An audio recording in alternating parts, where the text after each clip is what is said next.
and first of all, I'm really, really happy to be here and that this thing is actually happening.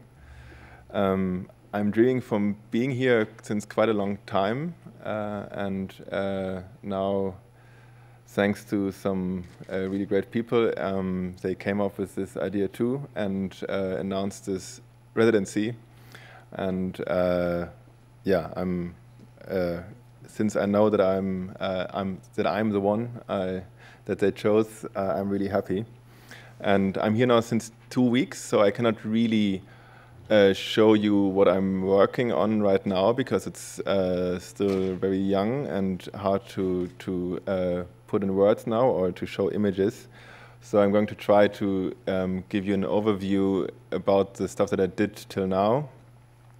So you get an idea of what might be expected, so you know what's colliding into this place here. And yeah, maybe talk later a bit more in the discussion about if it makes sense to collide art and science. But I can say at least that I'm really interested in this hidden world things, and that's why I wanted to have James as my inspiration partner.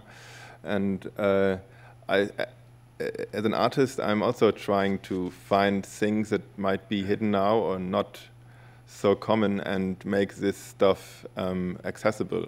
Or first I experiment, and then I find something, and then I make that accessible or try to show it. And that was main motivation to go here, because here a lot of stuff is found that was not accessible in the past, and maybe more than in any other place on the world. So yeah, that's why that's one of the reasons why I like to be here. And yeah, I will start with a work that James just described. It's a top shot helmet, an apparatus to see yourself from above. It's a really old work. It's one of my first works where I really put a lot of effort in. And yeah, that was me from above. And yeah, it's pretty simple. I don't know what to say about it. It's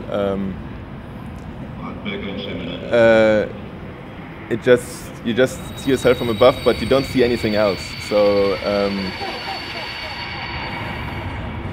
and it totally changed your perception, and it's really strange in the beginning, but then after a while you get used to it. And when you wear it a long time, actually you can get really so used to it that you kind of, yeah, are not afraid anymore to fall down onto the tracks and even say hello to someone. But what never goes away is shakiness. So you never know if you are shaking or your balloon is shaking, and the world is losing this stability. So you're more floating around. And so that's the first experiment where I'm wearing it myself, but I also built it to exhibit it. So I exhibited it in a few places, so people were able to try it on their own. But I cannot make people go in a train station like that, so these more dangerous experiments I just did myself.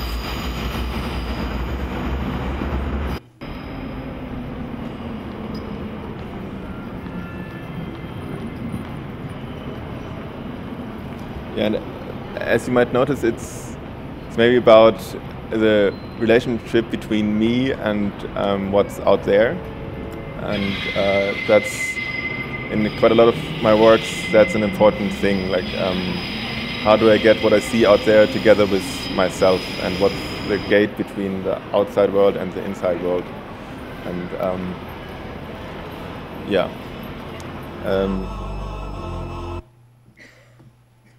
So this is another quite old work that I did. I'm just going to talk about it quite short because I talked about it so many times before and I'm a bit bored by it. Yeah, but I think it's important because it's an important part of my work, so I have to show it. And it's an apparatus that makes it possible to manipulate pictures of others, photos. So if someone is taking a photo, I can point it at the thing that he's taking a picture of, and then I'm going to manipulate his picture. So I'm able to smuggle information into pictures of others. And that's taking advantage of the process of a camera that just captures a really short moment in time. And afterwards, it's printed or it's on a screen, and we see it for a long time. So that's what the camera is doing. It's taking a really short moment of time and spreading it out really long and saving it. And so if I am able to manipulate this really short moment of time, people will think that that thing that happened in a really short moment of time that our eye is actually not able to see will last long. So this is how the technique works. I'm using a normal camera that looks like a camera, but I'm using it the other way around. It's projecting instead of taking a picture, but it's doing that only for a split second. So you don't see it because your eye is not fast enough or your brain is not fast enough to see something that is just there for a split second. So you see there's something, but you don't have the time to actually see what it is. And you're used to a flash anyway, so you think it's just a normal flash, and only on your pictures you will see that there is something different. And yeah, right after I had that idea, I did the first prototypes, and then I found out, okay, it actually works. And then I designed the first version of it. I wanted it to look like a gun because I think photography is kind of also a weapon. It's often used for propaganda, and I thought this might be an anti-photography weapon. So I designed it like a gun. And but then I thought, okay, what can I do with this? I should go to maybe a big press conference, pointed at a politician, and then other people would take pictures, and then the pictures will be manipulated, and finally everyone will see, okay, photography is not actually telling the truth, it's telling a lie anyway. And but then I thought I cannot go with a device that looks like a gun to a press conference. It wouldn't be dangerous for others, but it would be dangerous for me because I might get shot. I don't know. Depending on what conference you go to, but yeah, we'll skip a few things that I did before. I decided to go to a campaign speech of Obama that came to Berlin in that time, so I was quite lucky.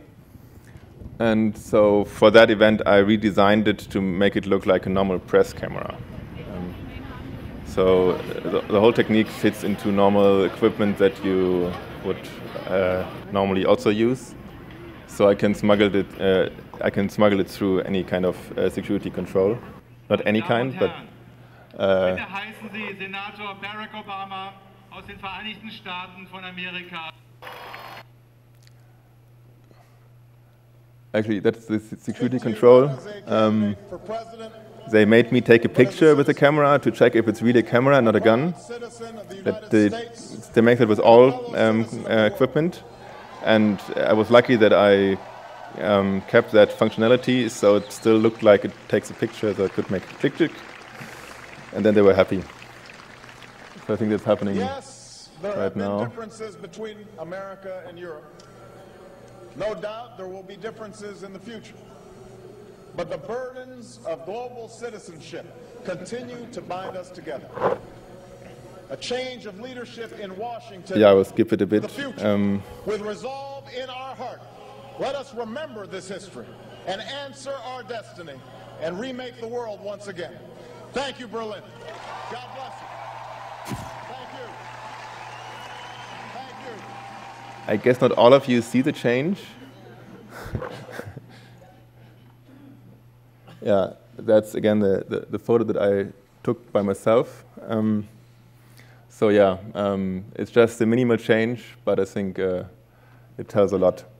And yeah, then I did more. I thought more about what actually images mean and what they do, and I thought a portrait is quite a strong image, and that's normally used quite often to show political power. And Magritte used the portrait also to make some experiments, and I think this experiment is quite nice, that he just places something in front of the face and it totally turns around the meaning of a portrait. And then I was looking for the most powerful portrait on Earth, and I think it's this one.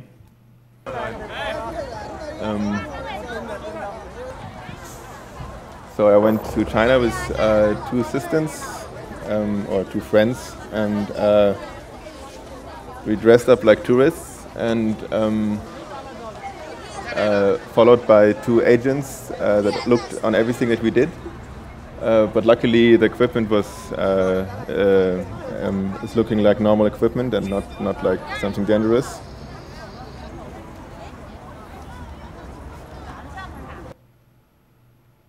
This is perfect.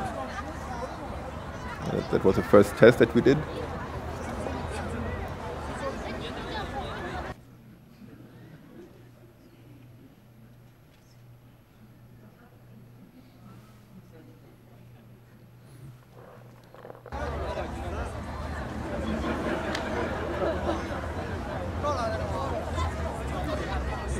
And that's a perfect place for doing something like that, because tons of people are taking pictures there every day, and they're coming to Beijing to go there and take a picture and then go home to their province and hang it on the wall. And they don't know where that dove is coming from, and they will never find out. Or maybe they find out, but yeah, and I like that idea.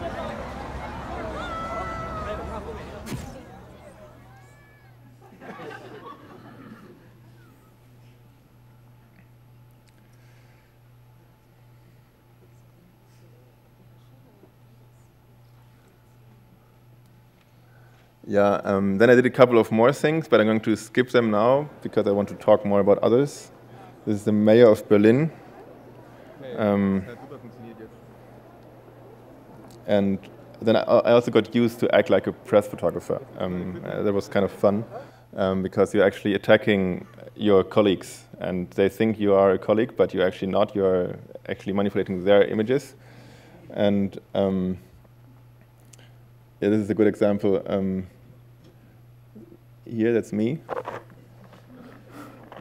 And this is like a typical crowd where you have to wait hours to actually see something. And in that hours, you like talk with the other photographers, and you try to get a good spot to stand. And and that was just fun being there, but actually not as a photographer, but as like, yeah, the opposite. Yeah, I did more things with that. I'm going to skip that now. And yeah, I got really interested then in what does actually technology mean for us. And the same as it does for science, that it's technology makes it possible maybe in science to get to the next higher energy, or to see something that you couldn't see before, and so it's an important part. It's also for society, it's really important. And because of the fulgurator that I showed before, I had to do some patent research, and I found these patent databases that contain millions of inventions. So if you invent something, you apply for a patent, and you have a drawing of your invention, and you have a text that describes it, and that's happening since hundreds of years. And there's a huge database in the US where they collect all of that, And actually, that's online, so you can access it online. And I got addicted to that database, just browsing through all these inventions, and not just the ones from now, but also the really old ones. And you really get a feeling for what humans wanted in that certain time where they invented that, because an invention is not just a technical thing, it's an idea of to make the world better, or to make money, or to solve some problem in that certain time. And but normally you have to make money because it costs money to do the patent, so most of the patents also have a commercial interest. And so how can I build something that is showing this ability of like to just show that to other people? Because not everyone will spend hours on the computer browsing through tons of boring ones to get interesting ones. And so I designed with a friend together an apparatus that is able of showing that. And it's a drawing machine that is trying to tell a story with the help of those patents. And so it's a mechanical apparatus, but it's driven by a computer, and in that computer you put a book, like an e-book, but it could be any book, just needs to be digital. And then the apparatus is translating each sentence into patent drawings. So it's using the sentence, going to the searching in the patent texts if these words of that sentence are appearing in some patent, and then using that instead of the sentence. And by that, it's trying to tell the whole story just through inventions. That's just another way maybe to describe history of humans. And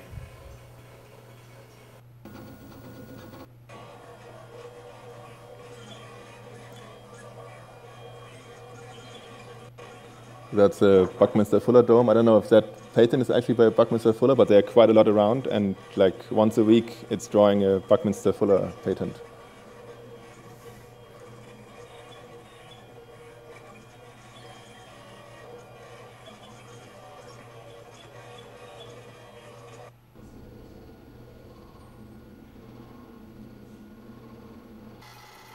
And there are also really a lot of really strange patents, like a lot of weapons, a lot of devices that can be used against humans, but also a lot of love devices that can be used instead of humans if you don't have a partner.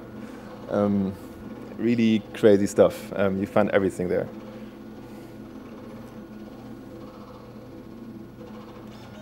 And also a lot of flying devices before it was actually invented to fly, like a lot of helicopters before helicopters were invented. So there were patents for helicopters before actually the first helicopter was flying.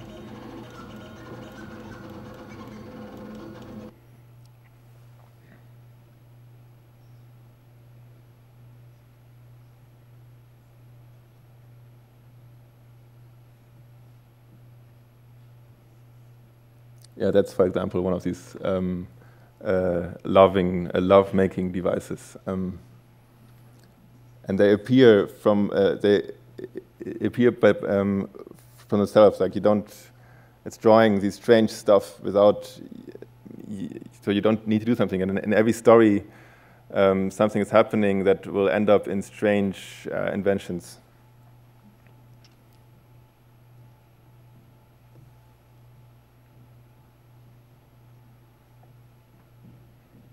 That's a kiss. I don't know what the device is, but there are two people kissing. And sometimes you really get a patent for an atomic reactor next to a kissing apparatus. And then you don't know actually in what story that makes sense, but maybe that might be a James Bond or something, but maybe not. Like, I don't tell people what the story is behind, so they have to try to really read something out of the images.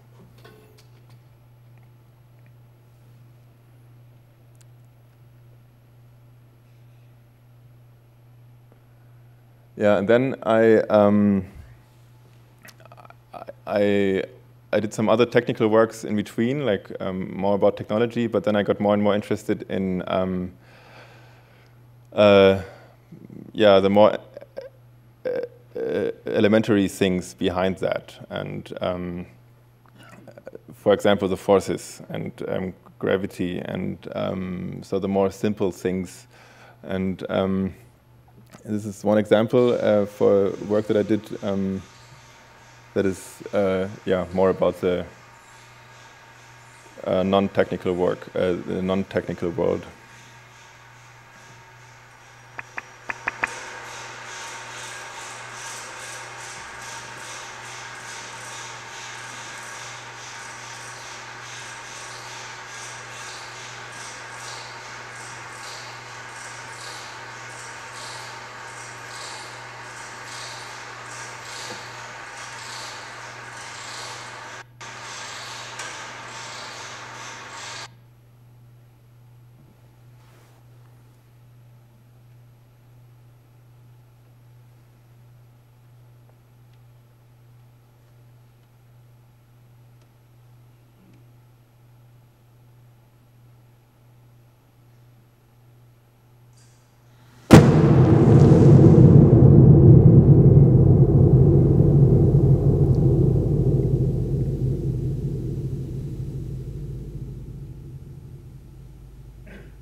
Yeah, that's really minimal work compared to the stuff that I did before. And it's a bit difficult to understand it through a video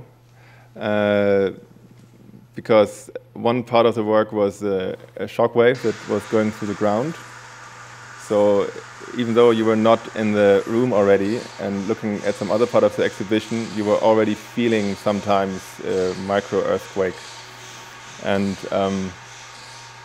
yeah, what I'm exhibiting here is force and how it transforms from one state into another. And and it's also, scientists might also think about Newton when they see it. I don't know if any other one is thinking about it, but that was also one part of the idea to do a Newtonian work of art. Also thinking about other works that are not Newtonian, that I also planned at the same time. And and then I got more and more interested in gravity and how we feel that, and about the history of science and the steps, how we got access to what we know now. And as everyone knows, a long time people thought, wait, this is the wrong slide. There we go. The Earth is in the center of everything. Then people thought the sun is in the center of everything. Then people found out that the sun is not the center of everything. And now more and more we get the center of everything. That's how, at least how I feel it right now, that the egocentrism gets stronger and stronger. But I wanted to feel how it really feels to be the center of everything, not just in a philosophical way. And these are just images showing that process. So I did experiments where I put myself in the center by just turning myself. Because if you turn yourself a really long time, you get used to it, and after a while you think you are standing still and the world is turning around you. That means you are in the center of everything. And if you do that for a long time, I think it will change how you see the world and the relationship between you and the outer world. And like our mindset is now different than it was a couple hundred years ago, where we thought the Earth is in the center of everything. And so I did just some tests. For example, here with the help of a playground, and then I thought about a device that could make that lasting longer. That idea. And so actually, I think I have to live there for at least a week or something to really get this change in mind. Of course, I have to live there my whole life to really get the thing, but I think a week is a good time to change your mindset a bit. Like if you go to another country, after a week you feel different than you felt when you came there. And it needs to be parabolic. So the forces don't kick you off the plate. So at the edge, it's going up. So if you add the force that is pulling you to the outside on a turning thing, if you add that to the force that is going down because of the gravity, the force that is add up is always in the right angle to the ground, so you can stand everywhere without falling off. Yeah, as you can see here. So it might be comfortable to live on there. And I didn't have the chance to make it real till now, but I made some experiments, and this is one of them.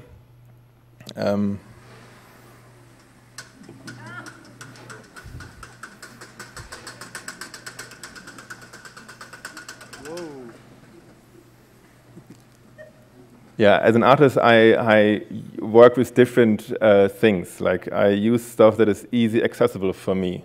And a car is in Germany really easy accessible because people just throw it away, even though it's still working. So there was just 2 days of work in a metal workshop with no money investing. And yeah, that was already quite interesting to be in that car. It's really hard to concentrate. And it really, but it's not really comfortable, so I couldn't stay in there for a long time. It just makes you crazy. Actually, there I'm jumping out of the car because I thought that might be a good idea because then the car can remain in the exhibition without me.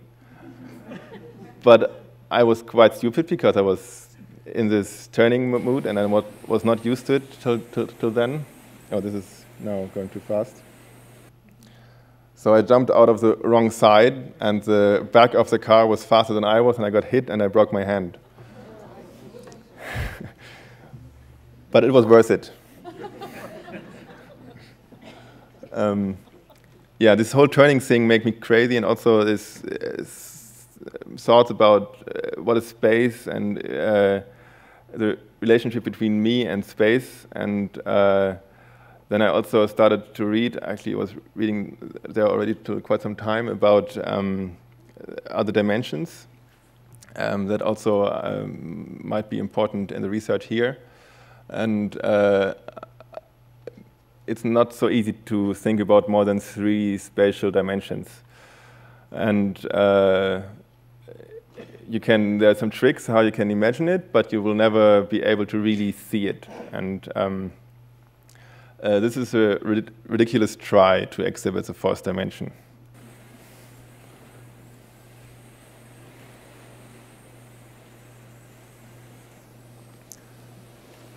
There's a theory that the universe might be shaped like a torus. James just told me that it might be just a local shape of the universe, not the overall shape, and that the overall shape might be flat, but it's really hard to understand. But I just love the torus as an example for something that that's in Beijing.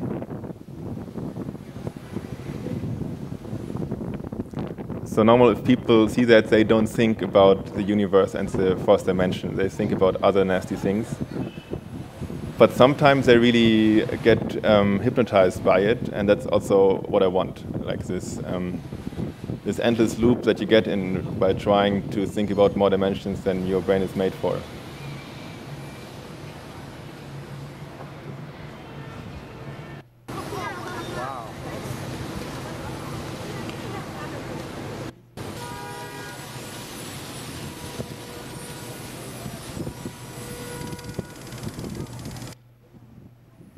And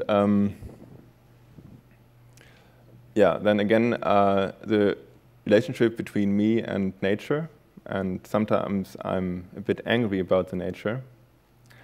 I don't know if scientists also here get sometimes angry if nature just doesn't act like they want, and how people would here describe their relationship between nature and themselves.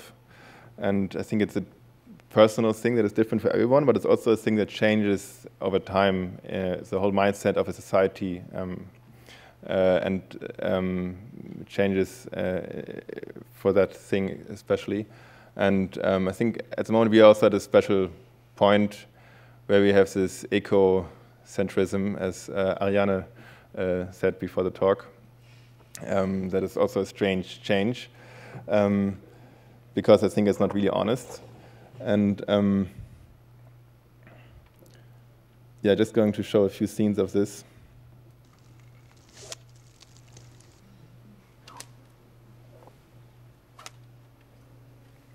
I did that last October, and it's not far from here. It's in Wallis.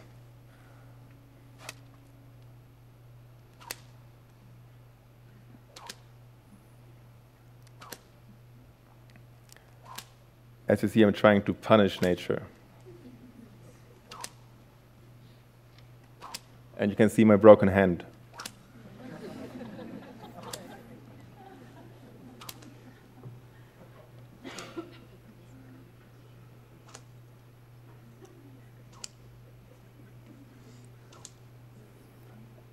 Yeah, I did this for hours. I'm just now showing a really short moment of it. Yeah, I'm still doing it, but now in another part of the world. That's in Rio de Janeiro.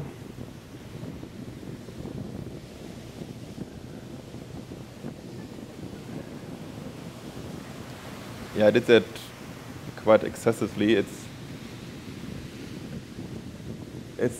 after doing that for some hours, or depending on the location, on some locations 5 minutes are enough to really get you in a mood where you feel a lot of pain, because it's really cold, because your arm hurts, because yeah, on the tip of a mountain it's really cold, and in the water it's also, and you get to a point where you really are naked in front of nature, and nature is naked in front of you, and you really encounter nature in a really different way than they do it here with the LHC maybe, where you also encounter nature in a really precise way that you never did it before. And here I'm doing it more in a really personal way, and I'm hitting it, and it hits me in this example. But there are also a lot of other layers. Actually, this is inspired by some philosophy that I was reading, that I tried to find images for, because yeah, I really got caught by that thing, but I'm not going to talk about that now because it just takes too long. And I'm also not really good in describing philosophy in words.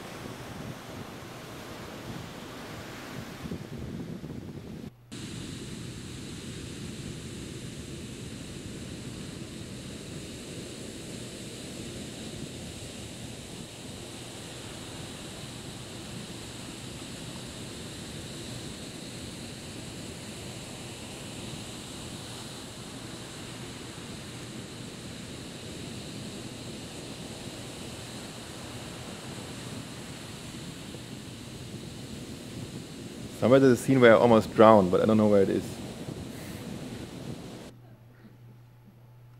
Ah, there maybe? That's the not so dangerous one, but there's, I think you can imagine it. Imagine a big wave hitting me, and then I'm, there we go.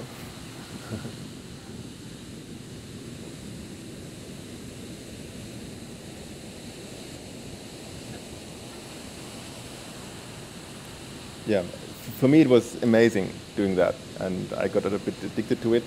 And I don't know if the images are able to transport that.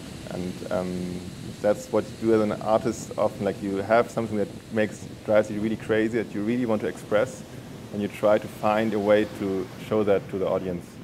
And sometimes you choose photography, sometimes you choose film as media, sometimes you build an apparatus, sometimes you make a performance and you hope that something that you were so crazy about you can transport to the audience. And yeah, now I was just showing pictures and like small fractions of my work, but normally art needs to be really viewed in not in a talk. I'm an artist, not a talker. Yeah, but I hope I could give you a small overview about what I'm doing and what I will do. And I already have a lot of ideas and concepts for what I will do here or what I'm going to do here. That's one of the examples for the ideas that I might realize here. And I'm here just till 2 weeks, but I can already say that this colliding really worked for me, that my state of mind really changed since I'm here, and I'm already thinking totally different just because I'm in a different space, and of course also because I'm meeting everyday scientists and speaking with them, looking at experiments, and yeah, it's for me it's already working. I don't know if I'm going to be able to give something back, so also the scientists have a benefit out of it, but I really hope that I'm going to be able to do that. But for me, it's already a success. Thank you.